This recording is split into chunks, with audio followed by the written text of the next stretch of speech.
Hey, good morning, everyone. Good morning. Happy Tuesday. It's a cold day here, still in the ATL, but it's beautiful and sunshiny outside. And so, welcome to my page and welcome to our chaos tip of the day. This morning, I wanted to share with you some tips about your agency or your business processes and kind of give you some starting points to developing your own guide to productivity. But first, let me introduce myself. I'm Bernice Oliver, affectionately known as Coach Mo. Queen Quiet Storm. I am the calm in your business chaos. I help agency owners, producers, and entrepreneurs find revenue opportunities in all of your business chaos. So if you are in schedule overwhelm, you got email hell going on, you don't have your processes in place, and you're really not seeing that success and the forward movement that you desire in your business or your agency, I can help you. I help my clients create a strategic plan for success. And what I encourage my clients to do is to create your best life first, and then you're able to create your best business or your best agency now without allowing all of the chaos that's going on around you to usurp your life. And I know that you can do it, but I'm certainly here to help you. So part of what I do with my clients, as I shared yesterday, is that, I help with strategic planning, business development, and organizational structures with your focus centered all around your productivity. So this morning I'm super excited because this is my bollywog, or however you want to pronounce it, but this is my thing. I help my agents be more productive by becoming more organized in their business processes. So again, thank you for joining me today for our chaos tip of the day. And as I discussed, January really is the perfect month. As I shared with you yesterday, it's a perfect month for doing your planning and for your organization. The key to success is having sound processes in place that you follow in your day-to-day business or organization. So this morning, I just want to share with you 4 tips and processes that you must have in place in order to be successful in your agency or your business. I think it's really transferable either way, whether you're an agency owner or you're an insurance producer, or if you're a woman entrepreneur and you're just starting a business and you're really not clear on what needs to happen and what processes need to be in place. No worries, I got you. But I'm just going to share with you 4 of top tips that I give my clients every day to make sure they have their processes in place. So tip number 1 is you really need to consider what is your sales process.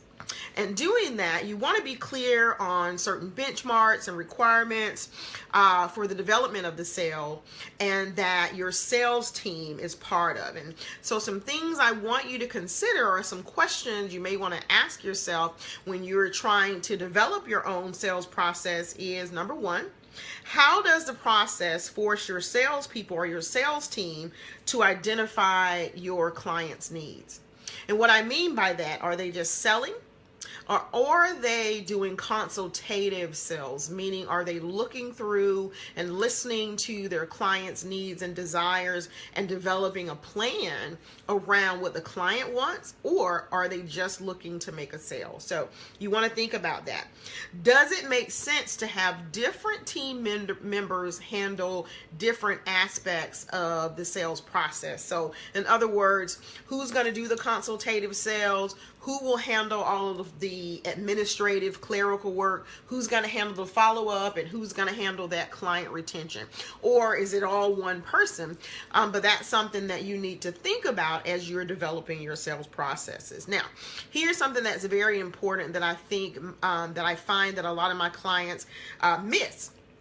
Where are your worksheets and your PowerPoints and your slides, or your, whatever materials that you use during your sales process, so that everything is uniformed, everything is together, and it makes it a seamless sales process? something that you want to consider and think about. If you don't have that, of course, Coach Mo to the rescue. I can certainly help you with that. But those are some things that you want to think about. Here's another biggie. What is your competition doing? What are their sales processes? And how can you make your agency or your team or your business stand out from the competition? You know, you have to understand there's tons of competition out there. And so what's going to influence or encourage your potential clients that want to work with you or want to be part of your agency, and what's going to make them hang around is how you handle the initial interaction with them, and that's your sales process. So you want to make sure you do that. And then finally, my final consideration on the sales piece of it, do you have scripts in place? And is everyone using the script? Now, I don't want everyone talking like a robot in your office or on your sales team. You know, it needs to be tailored to your personality or your salesperson's personality or your producer's personality. However, it needs to have some consistent things that they are discussing and that points that they're bringing out and they're making with the client or potential client during the sales process. So those are some things that I want you to consider. All right. So tip number two is, what is your new client process? Now, the new client process is all about taking your prospect or your client, hey Andrea, from just being a sales prospect to actually being a member of your family. So, you know, this is where you have complete control over the entire sales experience with your client. So here are some things that I want you to consider. How soon should you follow up with a client? And how are you going to follow up? Is it going to be a phone call? Will it be an email? I love video, you know that. Are you going to do a video phone call, FaceTime, or are you going to text them? What is it are you using that's going to create that great follow-up impression with your client? So how are you going to follow up with them? Number two, some things to consider. What are your competition doing that makes your clients feel loyal to them? Because you may want to consider tailoring whatever that process is to your business or your agency so that your clients have that same experience. So, or here's something else you want to consider as we're doing your planning. Why have your clients left you in the past? What did they experience during that first year or during those first 6 months that encouraged them to leave your agency, or they didn't have that feeling of loyalty to stay? And how can you prevent it? So you want to think about that. And then finally, when you had that first client interaction, if they're in your office, did you take the time to walk them around the agency, introduce them to your sales team? Those are all very key components that I think we sometimes miss. So tip number two, do you have a new client process in place? All right. So tip number three, are you conducting those personal insurance reviews? Now, you may be asking me, what is a personal insurance review? Personal insurance reviews is when you're actually reviewing your clients' policies with your clients on an annual basis. Now, the purpose of this is, yes, to identify some gap in coverages or some new sales opportunities, but this is not NOT, capital NOT, not a time for you to try to sell anything to your client. It's about building that relationship, building a rapport, learning a little bit more about your client, and sharing with your clients that there are some gaps in coverage and some things that you can do to help them fill those gaps. But this is not the time to do a hard sell, because guess what's going to happen? They're going to jump ship. That's just the way it is. Clients do not want to be sold. They want to be taken care of. And so I want you to consider that. Are you doing the right thing for your client?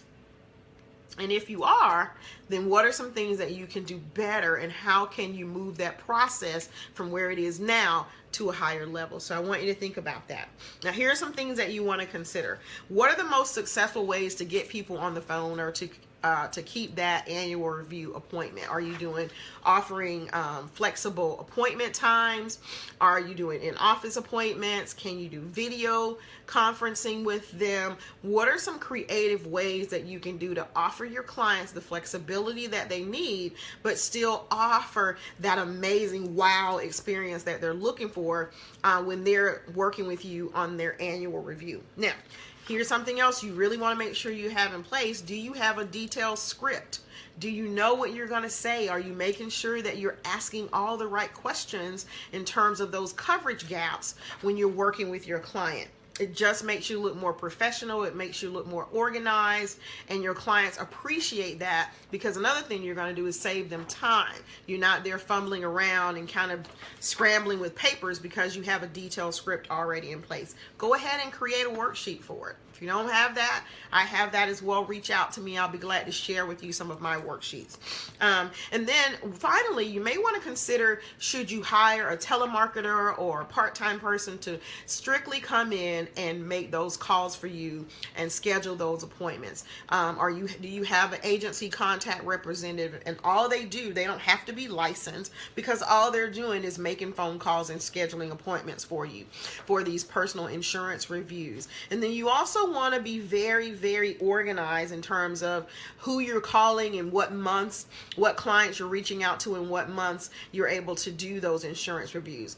I also recommend, don't wait until the day of the renewal to do the insurance reviews. You really want to do an insurance review with your client at least 60 to 90 days prior to the review. So it is an annual review, but it's not technically on a 12-month cycle. So you want to think about that, because you want to make sure that you have those, that you've had those conversations about the gaps in coverage before they renew. Okay, and that gives them time to think about it and kind of digest it, and maybe bring in their significant other if they need to make some decisions about how they're going to move forward with their new coverages, that are the coverages that you suggest. So that's something you think about. And then finally, tip number 4 is you need to really think about your social media process. Now, I know I was an agent and I did not have time, or at least I thought I didn't have time to deal with social media. But here is something that Coach Mo is saying to you right now this morning. You cannot afford not to have a social media process. That is where your clients are. That's where they want to be engaged, and that's where they're interacting. And so you have to be part of the social media platform. And so you need to consider that. And so some things you want to consider as you're working your social media program, go ahead and plan it out for the year. What are you going to talk about every month? How often are you going to engage? What are you going to talk about? What are some resources that you can use to create your content, or some content that you can share? If you're an exclusive agent, a lot of the companies, they have information that you can share on social media. They've created it for you. You don't have to recreate the wheel, but you do have to have a schedule in place. Now, a word of caution, you already know social media changes so rapidly and so quickly. You know, you really got to have your schedule fluid. It can't be rigid, because you got to make some changes as things ebbs and flows on social media. So should your social media calendar and schedule as well. So those are some things that I want you to think about, but it needs to be often, and it has to be consistent. And are you encouraging your clients and to, like you on Facebook and connect with you on social media? Or are you tweeting? What is it that you want, and how is it that you want your clients to interact with you, or you want to interact with your clients on social media? So just some things that I want you to consider. I really, really hope that this helps you today. Thank you again for joining us for our chaos tip of the day. If you like what you heard on this video, please click the like button for me, or leave me a comment below. Or if you know an agent, or if you know a producer or an entrepreneur that doesn't quite have all their processes in place and would benefit from these tips, feel free to share this video with them, or connect them with me right here on my page at Coach Mernice Oliver, or they can go to my website at www.merniceoliver.com and schedule a free consultation to have some time to talk with me, and I can share with them how I can help them develop their own agency processes or their own business processes so that they can get to the level of success that they desire. So until tomorrow, again, I'm Coach Mo, Queen Quiet Storm. I am bringing the calm in all of your business chaos, and I'll see you guys later. Have a great day.